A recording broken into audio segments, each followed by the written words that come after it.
Soy Manuel Martínez Torán y vengo de nuevo a enseñarles otro objeto de aprendizaje relacionado sobre el dibujo para el diseñador industrial. Soy profesor en la Escuela de Diseño de la Universidad Politécnica de Valencia.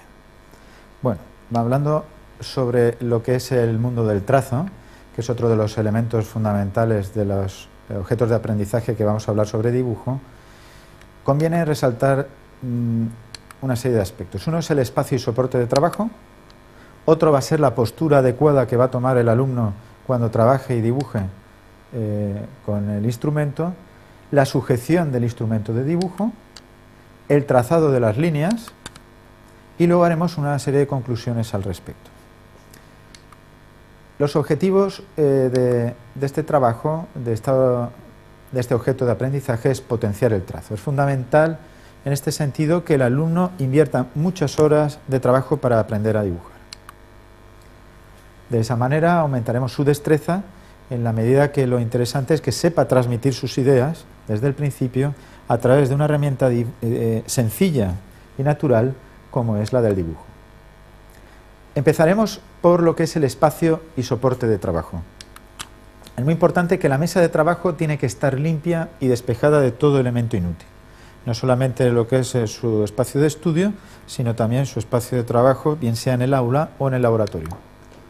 No debe haber trabas que dificulten el movimiento de la hoja. Es muy importante que para ejecutar un dibujo con tranquilidad se pueda producir estos movimientos y estos giros.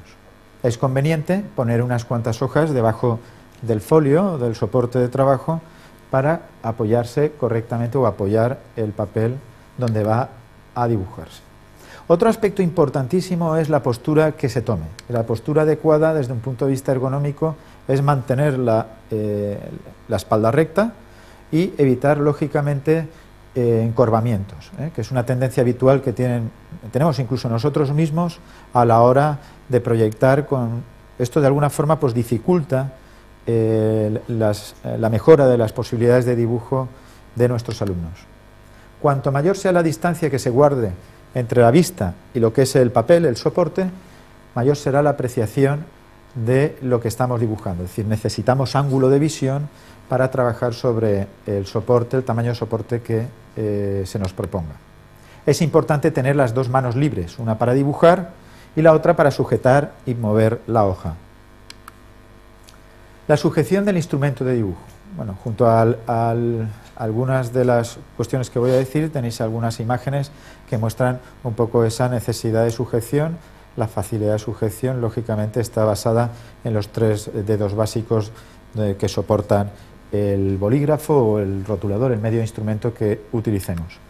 En primer lugar, es conseguir que es el pulgar, índice y corazón, son tres puntos de apoyo equidistantes, o sea, son básicos para poder establecer cualquier dibujo que pueda tener unas cotas de éxito, ¿no?, de eficacia. De este modo podemos trazar en distintas direcciones porque nos va a permitir poder realizar presión sobre cada dedo y podremos ejecutar la gráfica que deseemos.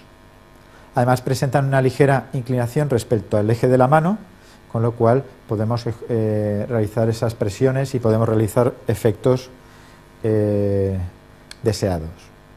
El trazado de las líneas es un aspecto muy importante.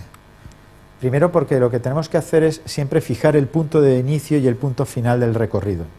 Es importante que el alumno trace de un solo gesto, siempre situándose inicialmente esos puntos, marcándolos sobre el papel. Existen dos formas de trazar fundamentales. Una, la que es realizada por las líneas de encaje, o líneas auxiliares, que son líneas mucho más finas, en las cuales el gesto debe ser mucho más relajado y la mano no debe descansar con tanta firmeza sobre el papel.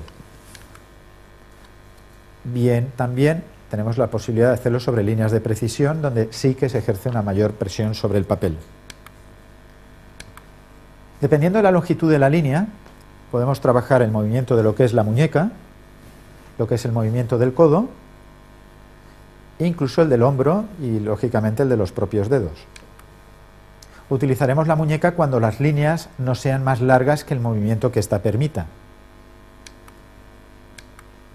En el trazado de curvas, la mano apoyada sobre el papel va a actuar como pivote. Esto es un movimiento que normalmente con distintos ejercicios que ahora veremos tratamos de ejercitar al alumno y que vaya perdiendo, digamos, no solamente miedo, sino que vaya ejercitando el movimiento de las manos. Si la línea es lo suficientemente corta en direcciones verticales y diagonales, es más sencillo el que pueda trazarse simplemente con el movimiento o la articulación de los dedos. El codo y el hombro se utilizan para trazar líneas de muchísimo mayor recorrido, tanto en la generación de rectas como circunferencias, elipses o curvas compuestas, es necesario el movimiento prácticamente de todo el brazo. Aunque en la generación de arcos se puede utilizar mucho más el codo. Hay una serie de ejercicios, aquí por ejemplo proponemos siempre uno de los inicios, que es el trazado de un cuadrado, y que se haga el trazado de esas direcciones que de alguna forma pues permiten la consecución de esa geometría tan básica. Dibujamos cuadrados o mandamos dibujar cuadrados de 1 centímetro de lado aproximadamente, respetando siempre el sentido de las flechas. Esto que permite empezar ya a dibujar con el movimiento de lo que es la muñeca y la articulación de los dedos. Aumentamos evidentemente progresivamente el tamaño de ese ejercicio y empezamos a facilitar o empezamos a ejercitar tanto lo que es el movimiento del codo como del hombro. También les indicamos que es importante girar el folio para trazar siempre de izquierda a derecha. Eso facilita lógicamente mucho más el trabajo. Otro de los ejercicios está relacionado, digamos, con lo que es el trabajo de realizar circunferencias, movimiento de la realización de arcos, que de alguna forma también van a permitir el que se dibuje con la muñeca y con los dedos. Siempre respetando lo que es el sentido de las flechas y trabajando con una dimensión inicial de 1 centímetro de radio aproximadamente y aumentando, como hemos comentado con el cuadrado, su tamaño, de tal forma que el alumno ejercite el trazado con el codo y con el hombro. Otro tipo de ejercicios van a ser la realización de esferas, para empezar a pensar ya lo que es la cuestión del desarrollo de volúmenes, a través, digamos, del ejercicio de la realización de elipses horizontales o verticales, para crear, digamos, como esta superficie, mallados que permitan la recreación, digamos, de volúmenes, y se puede aprovechar el ejercicio anterior sobre las circunferencias que se han realizado. Dibujamos arcos también horizontales y verticales sobre las circunferencias anteriores, y también dibujamos elipses de un radio menor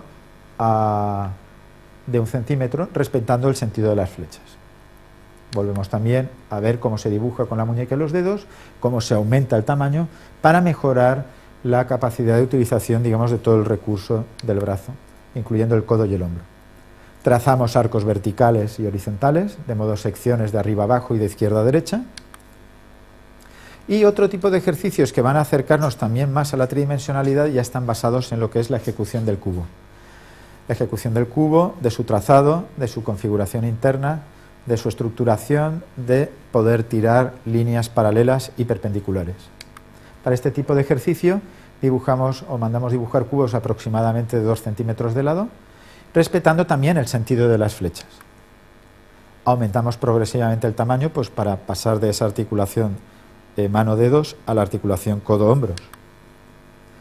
Permitimos girar el folio para trazar siempre de izquierda a derecha, y lo que vamos a hacer, como les he mostrado anteriormente, es tramar la superficie con líneas verticales y horizontales y diagonales para crear esos movimientos distintos de mano que no son siempre los mismos. Otro tipo de ejercicio que vamos a trabajar es, manteniendo ya una primera referencia de un objeto, es conseguir exigir al alumno que se esfuerce en la búsqueda de las líneas, de las direcciones más importantes que representan el objeto, de forma que se simula o se realiza un primer boceto rápido de trabajo. Esto se realiza a través de lo que es la utilización de líneas de contorno y de las que son las aristas internas. Se trazan primero líneas de encaje o auxiliares, porque lógicamente al alumno todavía le cuesta arriesgarse a lanzarse al papel sin que tenga este tipo de pautas. Y en segundo lugar definiremos una línea con muchísima mayor precisión. Las conclusiones un poco de este objeto de aprendizaje fundamentalmente son los siguientes. Aunque en ocasiones pueda ser tedioso y poco agradecido realizar este tipo de ejercicios, es necesario sufrir un poquito, esforzar lo que es el ejercicio de las manos y de la articulación de los dedos y del codo fundamentalmente para llegar a disfrutar dibujando. Otro aspecto que es muy importante es llegar a tener cierto control de lo que se está haciendo y no ser esclavo de nuestras propias limitaciones. Por eso es muy importante perder el miedo y tener esta serie de ejercicios para lograr esas habilidades que hemos tratado de transmitir en este objeto de aprendizaje sobre el trazo en el dibujo del diseñador industrial.